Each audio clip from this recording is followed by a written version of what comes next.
This video is to show how to replace the brake cylinder on old drum brakes. This particular car is a 1955 Crown Vic. These are the rear drum brakes, so we have the emergency brake right here in the back. There are no self-adjusters on this one. To get started, we will take off the spring to the front shoe and the front keeper. With the front keeper out and the spring off, we will move the entire shoe forward to get it off of this crossbar and to get it out of the brake cylinder. After those two are free, we'll move the entire shoe backwards and up, and we will be able to take out the adjuster, and the spring should come off pretty easily. So one thing to do before we start this is we can actually screw this adjuster in as much as possible, and of course you need a brake spoon for that. So we're going to take our brake tool, and you can see that there is a hole right there, so it gets right onto that pin, and we're going to spin it clockwise, and it will loop under the spring like that. If we keep on spinning,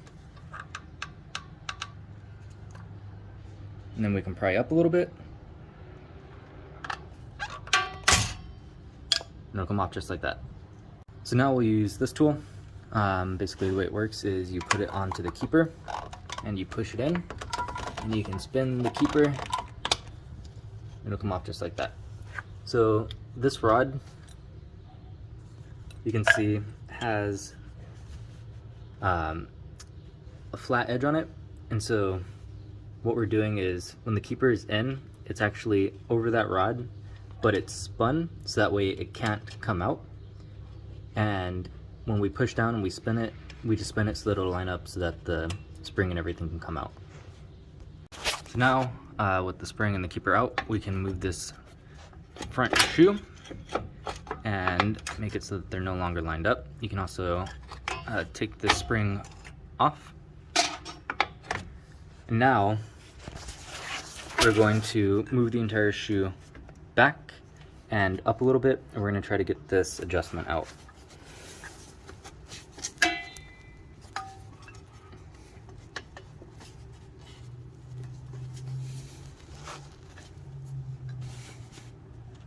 So it might actually be easier to take this spring off, take this keeper out, and then drop the entire shoe, and then take the parking adjustment off, and then the spring will come off very easily. So let's go ahead and do that. So same thing with this lip right here. You're going to start on the spring and just rotate it and then pry it up. You can see it did come out from the spring, so it's not going to be too good, so we'll do it again.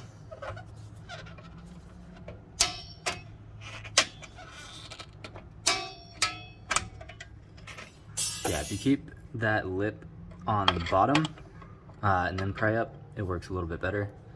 And then same thing with the keeper, like we did on the other side.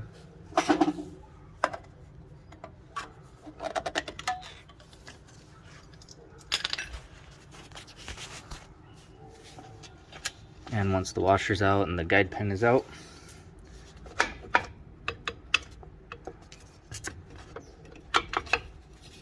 go ahead, take the entire thing down,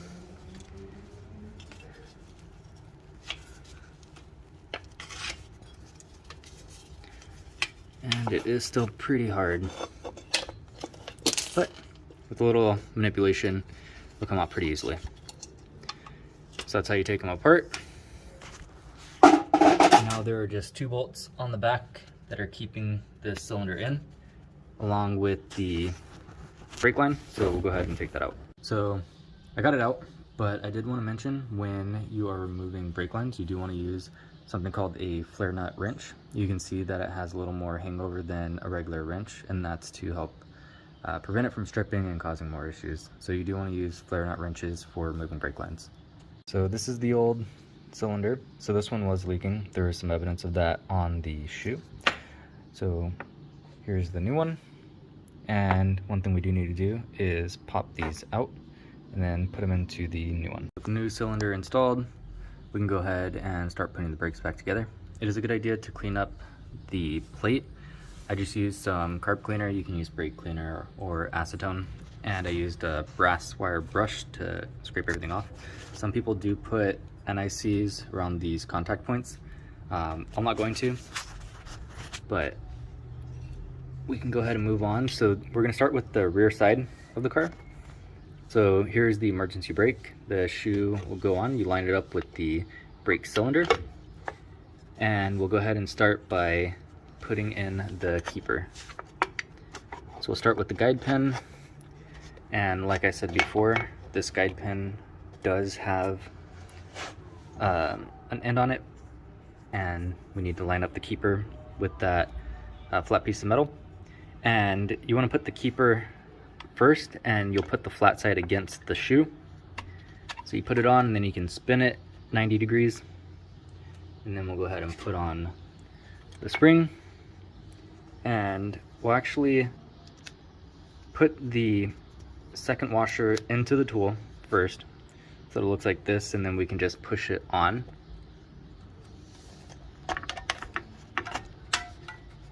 And then spin it, and if you look, there is a little divot in the washers at 90 degrees, so we'll spin it so that the guide pin is sitting nicely at 90 degrees, just like that. So even though the keeper is on, we can see that the shoe isn't lined up with everything. So it's not lined up with the cylinder, and it's not lined up with this notch up here. So we can actually just grab the entire shoe and kind of maneuver it around a little bit.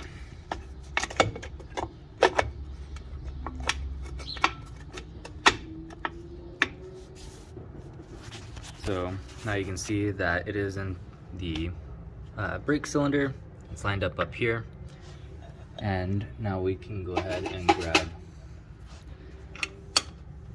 this, put it back on, and we will actually loop the spring here and use the brake tool to latch it on. So the brake tool, you can see, does have a divot in there, and that's so that it can get onto the guide pin and be pretty stable. It's not the best, but if we put it around the spring, it'll go just like that. So now we'll take the crossbar. This side does go to the front. It might be different on yours, but for mine, it goes to the front. And then we can take the spring for the bottom and attach it down there. So we'll loop it in through the back on this side, and we'll take the front brake and we will loop it over here. With the bottom spring on, now we can go ahead and attach the adjustment. So you can see that there is a hole right here. Usually a grommet goes there, but that hole is used so that you can use the brake spoon and adjust this with the gear. So the gear does need to line up with wherever your hole is. And to put that in, it is easiest to have it so that it is in the front of the front shoe. And then we need to bring the shoe towards the back of the car.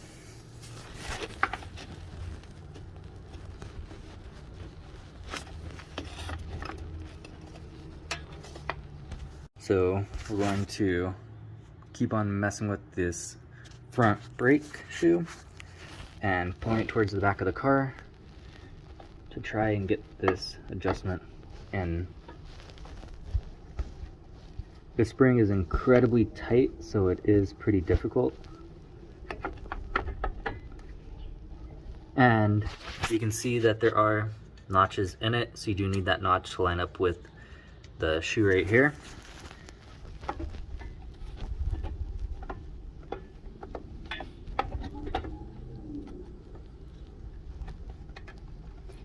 So what I did is I had the shoe in this position, and you want to kind of push up. I had my arm like this, grabbing onto the brake, so that way I can push down here, pull that way with my wrist, and then I had my other arm down here pulling here, and then you can see it's pretty close to being lined up. It's not perfect. With a little more adjustment, it will get in there. So spinning that head, you can see that it is lined up. It's not perfect, but that's only because the top of the shoe is not where it's supposed to be yet. So if you take the top of the shoe, you can see that fell right into place. And the next step is I did remove this crossbar too to give a little more room. So we'll go ahead and reinstall the crossbar to the back shoe first. Then we will take the spring, replace the spring, and we'll move this section out just a little bit and make sure everything gets lined up. So you're lined up with the brake cylinder, you're lined up with this, and make sure that this little knob at the end of the spring is on the front side of the brake shoe. And now we can put in this spring. So this one is a little harder, but it will come just like the other one will. It might take a couple more tries though. You can see that when I start prying, the shoe does come towards you, so you want to use the other hand to keep the shoe level.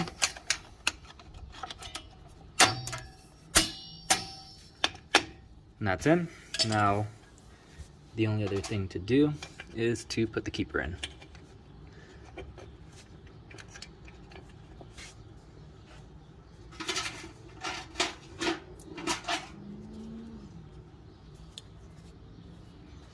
So like I said, the flat part of the washer goes to the face of the brake. And you can spin it 90 degrees.